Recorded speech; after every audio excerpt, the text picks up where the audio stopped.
Paisajes humanos, voz, poesía y canto. En un rincón del universo habita la más bella de todas las actividades humanas, la expresión. Aquí, la voz es raíz, la poesía es ala y el canto una llama que nombra lo invisible. Paisajes humanos no es solo un programa, es un territorio sagrado donde las humanidades respiran, donde la palabra se vuelve puente, abrazo y despertar. Porque somos más que cuerpos, somos preguntas, somos memoria, somos música y somos lucha. Paisajes humanos, un lugar para volver a ser humanos, desde el arte, desde la palabra, desde el alma, voz, poesía y canto, rompiendo fronteras a través de la cultura. Alex Salamandra.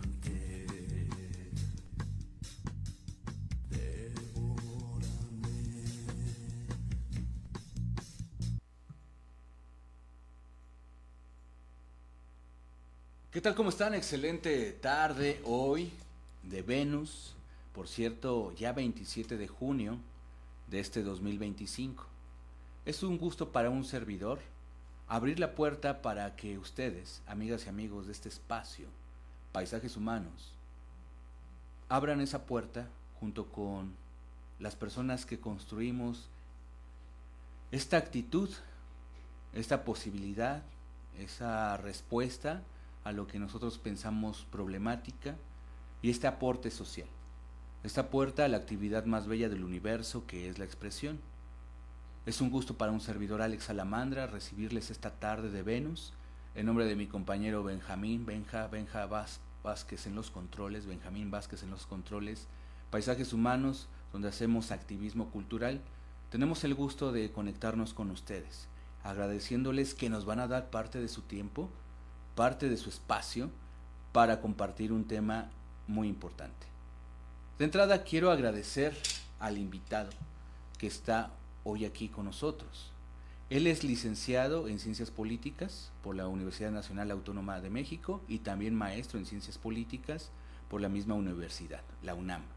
Él está aquí con nosotros y antes de compartirles el tema, él a mí me mostró, y no solamente a mí, vamos a dejar la parte individual, que eso es de lo que nosotros apelamos, mejor dicho, a la comunidad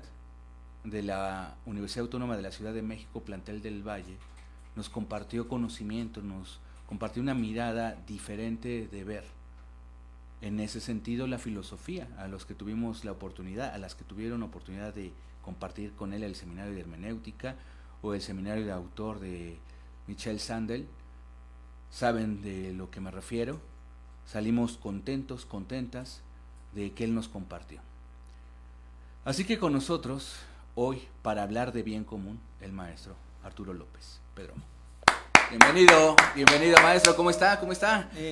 Primero que nada, muchas gracias por las palabras, por las flores y por la invitación. Siempre es interesante y reconfortante poder hablar de estos temas, sobre todo en una sociedad y en un mundo en el que de repente pareciera que ya no queremos discutir sobre esto, y entonces siempre estamos dispuestos a platicar sobre esto y a tratar de aportar un grano de arena, aunque sea pequeño, para la discusión y para intentar que eso germine alguna vez en un tipo de visión diferente, más optimista, más solidaria y más humana, sobre todo de nuestra sociedad. Pues gracias maestro por aceptar la invitación, y desde luego que para nosotros es muy importante el compartir desde su experiencia, desde su corazón, desde su intelecto, pero sobre todo de su praxis, porque la praxis académica, como usted nos lo enseñó, no solamente tiene que conservarse en las aulas, en las universidades, tiene que trascender socialmente hablando, en las comunidades, en las personas de a pie, de carne y hueso, que no todas han tenido la posibilidad de ser parte de un gremio académico, ¿no? Y que propiamente nosotros nos encargamos de poner nada más nuestro granito de arena, mejor dicho, una semilla, que esperando que en algún momento pueda ser parte de un cambio de rumbo sobre todo en nuestro acto cotidiano, el tratarnos de una manera diferente, distinta. Sí es cierto que hay que respetar a veces cuando no tenemos las mismas posturas, mismas ideas, pero no olvidar que vamos para tener la experiencia de la misma vida. Y el gusto para nosotros es porque usted nos dejó mucho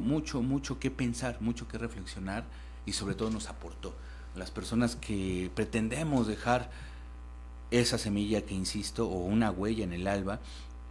pues es importante todo lo que aprendimos en clase con usted. En nuestro caso, que estuvimos en el seminario de autor, a través de este pensador, que usted nos estará compartiendo tal vez una perspectiva desde él, pero mejor dicho, hoy queremos que el maestro Arturo abra su bagaje que usted tiene. Insisto, lo que usted nos ayudó a construir fue una actitud de poder ir a nuestra comunidad, ir a compartir pues lo que sabemos hacer. Y en este caso, este espacio, que desde hoy es su espacio, es ello, comunicarle a las personas estos temas que tienen que ver con nuestra sociedad, el bien común a una mirada sencilla. ¿Cómo lo podríamos entender, ya que es algo que tiene que ver con la política, maestro? Sí, hay diferentes visiones acerca de lo que es el bien común. Querría yo iniciar primero que nada comentando que es un tema que se ha dejado de lado bastante por diferentes cuestiones. Después hablando un poco como de qué es el bien común, y luego contando dos historias que creo que nos van a permitir entrar a discutir y a platicar sobre el bien común, tratando de aterrizarlo de una manera muy sencilla y muy fácil, también sacándolo de estas esferas elevadas, intelectuales, en donde pareciera que a veces estos temas solo se tratan por gente que tiene cierta formación, que está en la universidad o que está en el Olimpo de la intelectualidad, que es la que puede discutir acerca de lo que es el bien común, de lo que es la filosofía, de lo que es la justicia. Y un poco el curso que tomamos tenía esa intención de hacerlo, de complejizarlo, de aplicarlo a la vida cotidiana, y de hacer que pensáramos en estos conceptos, en estos temas y en estos autores de una manera mucho más cercana. Desde mi punto de vista, el conocimiento se construye a partir de eso. La utilidad que le damos a lo que aprendemos tiene que ver con que podamos relacionarnos con cosas que no son cercanas, y en ese sentido es que siempre procuro que la comunicación sea sencilla, sea eficaz, no por ello menos seria, no por ello menos rigurosa, pero siempre tratando de que esté al acceso de cualquier persona que tenga interés en entender estos temas. Entonces, si definimos muy rápidamente qué es el bien común es un elemento de una sociedad que es compartido por todos los miembros de esa sociedad, pero también de lo cual esa sociedad se beneficia. Entonces, si pensamos, por ejemplo, en la ecología, un recurso natural podría ser un bien común, ya que es compartido por los miembros de una comunidad que vive en un territorio, que está ligada a un territorio, y a partir de ese bien común se benefician todos. Pensado ya más en términos intelectuales, filosóficos, el bien común es un elemento, un objetivo final que puede tener una comunidad, un grupo, que va mucho más allá es más trascendental, va más allá de los individuos por sí, pensados como personas individuales, y va mucho más allá de ese grupo de individuos juntos. Es un elemento trascendental, muchas veces una visión que tenemos acerca de la sociedad, de la sociedad que queremos construir o de los valores que perseguimos, que tiene que ver con la justicia posiblemente, con la espiritualidad, con el humanismo, con la virtud, y que va más allá de pensar en los individuos en sí. Ahora, también hay diferentes posturas acerca del bien común, dependiendo de qué conjunto de teorías, supuestos o posturas filosóficas hay detrás. Nosotros en clase combinábamos o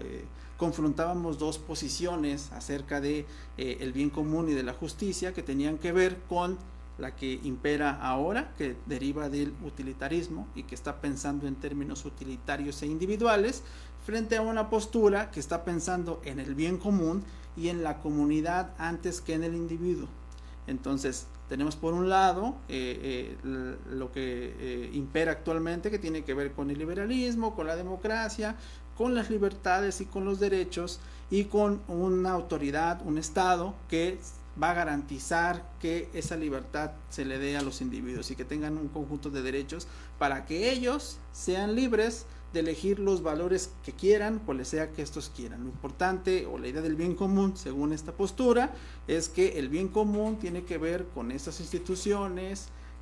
con estos valores que van a garantizar la libertad individual de una persona para que ella sea capaz de desarrollarse y buscar sus propios bienes, los que sea que estos sean. Por el otro lado, tenemos una postura que piensa en la comunidad y que piensa que lo importante no son los procedimientos o no son estas condiciones, sino que primero discutamos y nos preguntamos hacia dónde queremos ir, cuál es la idea que tenemos de vivir en sociedad y que a partir de eso decidamos qué valores, qué procedimientos, qué reglas, qué criterios de justicia vamos a establecer como sociedad y vamos a acordar como sociedad, en el cual todos estemos de acuerdo y todos nos involucremos para caminar hacia ese fin, hacia ese objetivo, hacia ese bien común, por pensarlo así. Ahora, me gustaría contar un par de historias que tienen que ver con estas perspectivas. La primera de ellas es de un economista que luego dio pie a un trabajo muy interesante de una mujer muy conocida en ciencia política que se llama Elinor Ostrom, que tiene que ver con el gobierno de los comunes, ¿no? Ella parte de una figura metafórica que pone un economista para hacer una crítica acerca de la idea de racionalidad. Como también han sabido los compañeros que estudian filosofía, hay diferentes posturas y diferentes conceptos acerca de la racionalidad y usualmente pensamos que solo hay una racionalidad, que es la que impera actualmente, que es meramente instrumental, pero bueno, también hay otros conceptos acerca de racionalidad. Sin embargo, la crítica que se hace ahora es a esta racionalidad instrumental, porque en aras de seguir esa racionalidad instrumental hemos llegado a situaciones y a dinámicas que son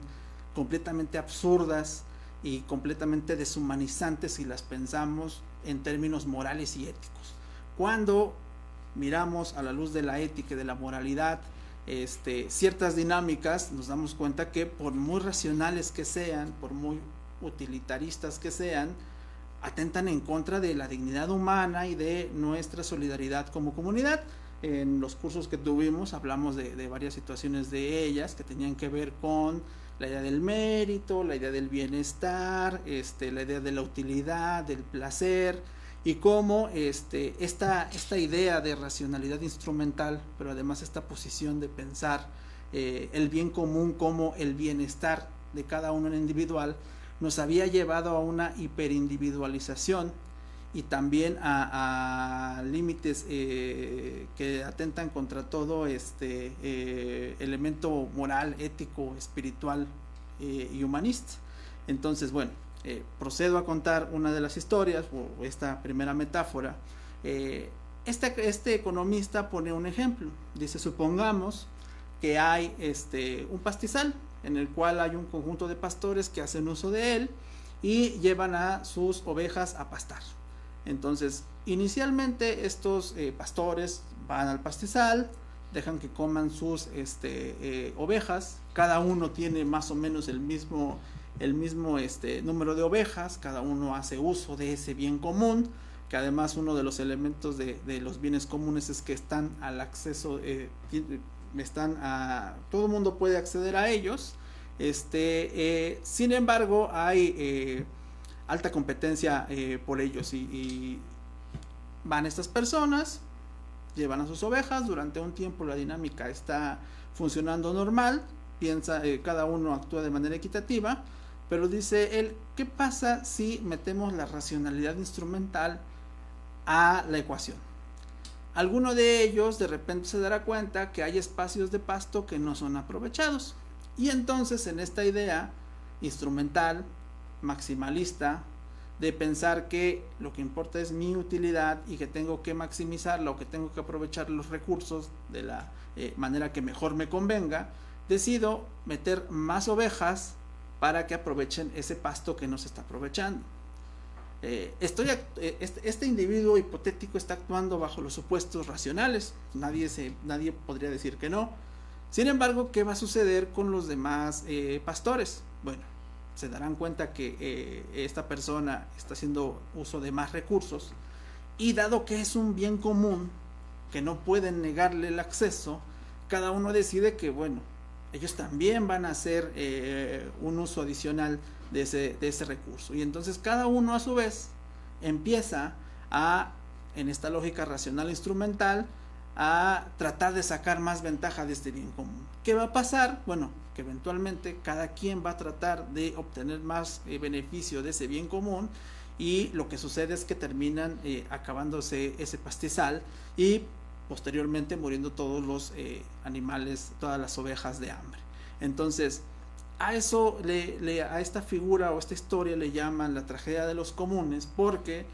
lo que nos decía este economista es que siguiendo los supuestos de la racionalidad utilitarista, instrumental, llegamos a situaciones en la cual terminamos en una situación apocalíptica como la de este pastizal. Entonces, durante mucho tiempo, desde la ciencia política y desde ciertas perspectivas filosóficas,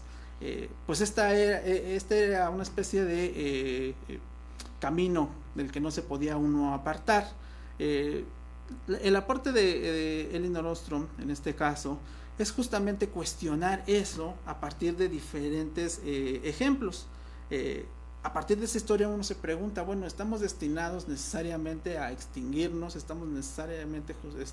destinados a que algunos se aprovechen de lo común en detrimento de otros? ¿O puede haber alguna otra manera de pensar esta manera de vivir en común?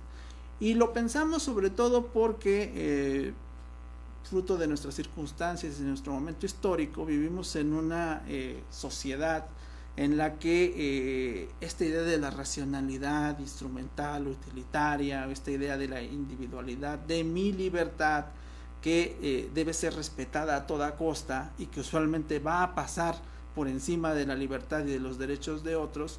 pareciera un destino del que no nos podemos apartar. Lo comentábamos alguna vez en clase, como decía un autor que terminó, me parece, suicidándose justamente producto de estos pensamientos. Decía, al ser humano le es más fácil imaginarse el apocalipsis que imaginarse una nueva manera de hacer las cosas, una nueva manera de pensar, un nuevo sistema social, económico, político, etcétera. Prefiere fantasear con que todo se destruya antes que imaginarse una utopía, una manera de ver la sociedad de otra manera. Entonces, lo primero que uno se pregunta, y quizá la victoria más importante ideológicamente de esta manera de ver las cosas, es de pensar que pues, no podemos hacer nada, ¿no? Que pareciera que las dinámicas respecto al clima, respecto al ecosistema, a la biología, a lo social, a lo económico, a lo político, está podrido y que no hay nada que podamos hacer, ¿no? Sin embargo, diferentes posturas y diferentes historias nos indican que puede haber otros caminos posibles, que si bien son islas, son casos aislados, son casos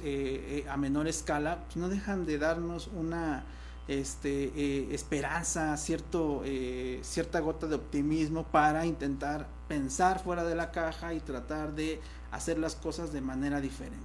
Y en este caso voy a pasar a otra anécdota, que esta sí es real. La primera es una metáfora en donde explicamos que a pesar de pensar racionalmente en términos de bienestar, de maximizar la utilidad, terminamos con un bien común en detrimento de todos. Y justamente ahí regresa el tema de la definición del bien común, algo que es compartido por todos, pero del cual también todos se benefician, y que cuando ya no existe, también todos socializan las pérdidas. Y tiene que ver con una comunidad pesquera en Baja California que se llama Cabo Pulmo, que es un ejemplo a nivel internacional de un cambio de paradigma respecto de dinámicas sociales y en relación con el territorio. Cabo Pulmo es una comunidad que está en Baja California Sur, que usualmente se dedicaba a la extracción de perla. de perla y a la pesca, como la gran mayoría de comunidades que están en esos lugares que tienen cerca del mar. Se dedicaba a la extracción de perla. Llegan empresas transnacionales a dedicarse también a esto de la perla, agotan todo el recurso, por decirlo así, y se van. Y la gente de ahí decide dedicarse a la pesca. Entonces se dedican a la pesca, extraen. Sin embargo, a finales de los 80 y principios de los 90 comienzan a entrar en una etapa crítica, porque ellos han estado extrayendo constantemente y eso los está llevando a una situación en la que el recurso es cada vez más escaso. Entonces, pues podían enfrentarse a una situación crítica, a una situación apocalíptica, si lo queremos llamar así, o tratar de pensar en una nueva manera de relacionarse con el territorio, de relacionarse con el ecosistema, y para ello requerían nuevos paradigmas acerca de cómo organizarse y acerca de cómo tomar decisiones. Entonces se conforma ahí una coincidencia virtuosa. Hay algunos académicos que se dedican a la biología y que se dan cuenta, bueno, están ellos frente a un arrecife de coral importantísimo a nivel mundial. Se dan cuenta de toda la biodiversidad y las posibilidades que hay, y entonces deciden plantearles empieza a haber una discusión dentro de la comunidad acerca de, en vez de seguir extrayendo recursos, dedicarse a cuidar el ecosistema y vivir ahora del ecoturismo. Entonces se ponen de acuerdo, reciben apoyo del gobierno, apoyo de organizaciones civiles, apoyo de académicos para la organización también, y ellos como comunidad deciden hacerse cargo de este cambio de paradigma, tomar el asunto en sus manos, y se conforman como un organismo comunitario que se va a dedicar ahora a comandar este esfuerzo por convertir esta comunidad en un centro de ecoturismo, con todas las ventajas que hay derivadas de eso, y deciden hacer eso. Entonces logran que se declare como me parece que reserva ecológica este lugar, y se dedican ellos ahora, en vez de dedicarse a la actividad de la pesca y la extracción de perla, ahora a cuidar el territorio y a ser quienes lleven la batuta en estos temas del ecoturismo y de generar que venga turismo de fuera para que conozca el lugar, las especies protegidas, el coral, etcétera. Y la única manera en la que pudieron hacerlo fue a través de una organización comunitaria, a través de plantearse justamente esta idea acerca del bien común, de si cada uno debería de, ya que esto se iba a terminar, tratar de sacar el máximo provecho antes de que se acabara e irse, o dedicarse a otra cosa, o pensar en una nueva perspectiva acerca de lo que era el bien común, de lo que era la vida en comunidad, y de que ellos quizá querrían seguir manteniéndose como comunidad y seguir viviendo ahí. Entonces se juntan, forman una comunidad, toman la batuta y logran este cambio hacia un parque ecológico, una reserva nacional, algo así, no recuerdo la terminología exacta, pero la idea es esa. Y luego reciben varios embates de empresas de intereses económicos y gubernamentales que ven la posibilidad de establecer grandes complejos hoteleros cerca, y ellos resisten siempre en comunidad, y a partir de pensar que lo que importaba era su lugar, su territorio, el ecosistema en sí, que eso era más importante que la suma de los intereses de cada uno de ellos sumados. Que ese es uno de los elementos que tiene que ver con estas posturas diferentes acerca del bien común. Mientras aquella postura utilitaria instrumental piensa que lo que hay que buscar es el bienestar de los ciudadanos en individual, de tratar de darle a cada uno por separado las mejores condiciones para que luego ellos se desarrollen y luego ellos lleven a cabo sus objetivos, y nunca se pone a discutir ética y moralmente qué tipo de objetivos va a perseguir este individuo en una sociedad que tiende a la desigualdad, y que después puede traducirse en situaciones como las que vemos ahora de profunda desigualdad, donde nos encontramos sociedades donde hay algunas personas que por diferentes razones y trayectorias históricas y condiciones sistémicas y estructurales aglutinan y acaparan la gran cantidad de recursos, mientras hay otro conjunto de gente en la sociedad que no lo tiene. Y la pregunta es si esa racionalidad instrumental pasa un filtro ético, pasa un examen ético, y qué dice eso acerca de nuestra postura como humanistas, como estudiosos de ciencias sociales, acerca de la sociedad. Entonces, esta comunidad resiste y da muestras de que pensar la organización, la solidaridad y pensar en un bien común, en una postura, en una visión trascendental, en una idea acerca de en qué comunidad y en qué sociedad queremos vivir, puede tener éxito y puede ser un ejemplo de cómo podemos hacer esto en otros lugares, ¿no? A diferentes escalas, en diferentes momentos, con todas las dificultades, porque bueno, uno pensará que esta es una historia muy bonita en la cual simplemente un grupo de gente de manera armoniosa y e idílica se juntaron un buen día y decidieron formar comunidad, cooperar y tener sentimientos de solidaridad, y pues resulta que nos vamos enterando que no, que es una lucha, es una historia de lucha, de resistencia, de organización, que ha habido disputas, hay conflictos, hay discrepancias dentro de la propia comunidad, pero que lo que a ellos les permite salir adelante es esta visión del bien común más allá de simplemente la disputa entre ellos, porque no se trata de nosotros como personas individuales, sino de nosotros en comunidad. Entonces, gracias a ello, hasta ahora han podido resistir embates gubernamentales de intereses comerciales que quieren llegar a construir grandes complejos turísticos, y sobre todo, y más importante, conflictos internos. Entonces, no se trata de que esta idea del bien común es una discusión imaginaria, armoniosa, idílica, sino que es una manera de pensar en nuestra vida en común, de pensar en nuestra vida hacia adelante, en las perspectivas de lo que queremos lograr,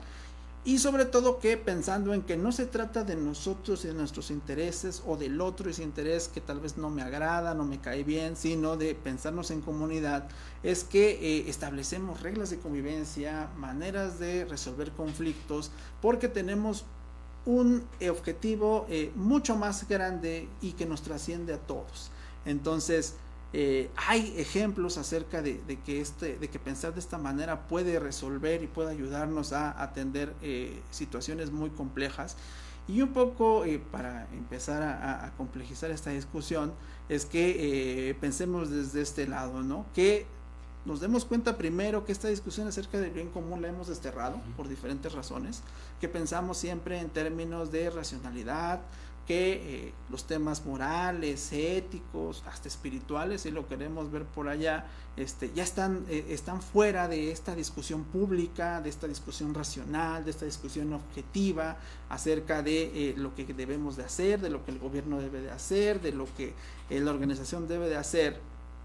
Y que esa es la razón de muchos de los conflictos con los que nos encontramos actualmente en todos lados. Y que esta idea de que podemos sacar la moralidad y la ética, en realidad no significa que nos volvamos objetivos y que ya no tengamos sesgos, porque esa es un poco la idea, y que no seamos parciales, sino que simplemente es una ficción que nos permite pensar que somos neutrales y que estamos ajenos a ciertos valores y ciertas ideologías que al final reproducimos sin darnos cuenta, y que lo mejor justamente es hacer visible que como seres humanos, si bien buscamos objetividad, esa es una aspiración, pero que cada uno tiene una idea acerca del bien, del bien común y de cómo tenemos que llegar a ese bien, y que tendríamos que tomar en cuenta que no nos vamos a poder separar de esa visión, y que lo que tendremos que hacer es sentarnos a integrarla,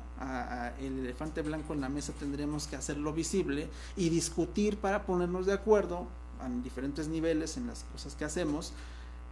qué es lo que queremos, cuál es nuestra idea del bien común, cuál es nuestra idea del bien y cómo queremos conseguirlo, para aspirar ahora sí a un diálogo, a una objetividad o a una imparcialidad en donde se tomen en cuenta los intereses, las visiones y las necesidades de todos aquellos que forman parte de estas discusiones. Entonces, bueno,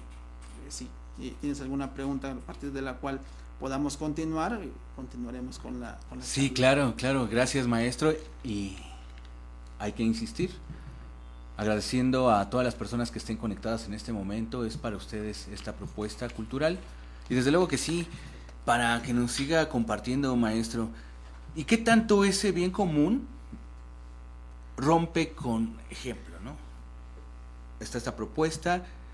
que resultaría ser un poco más en concordancia,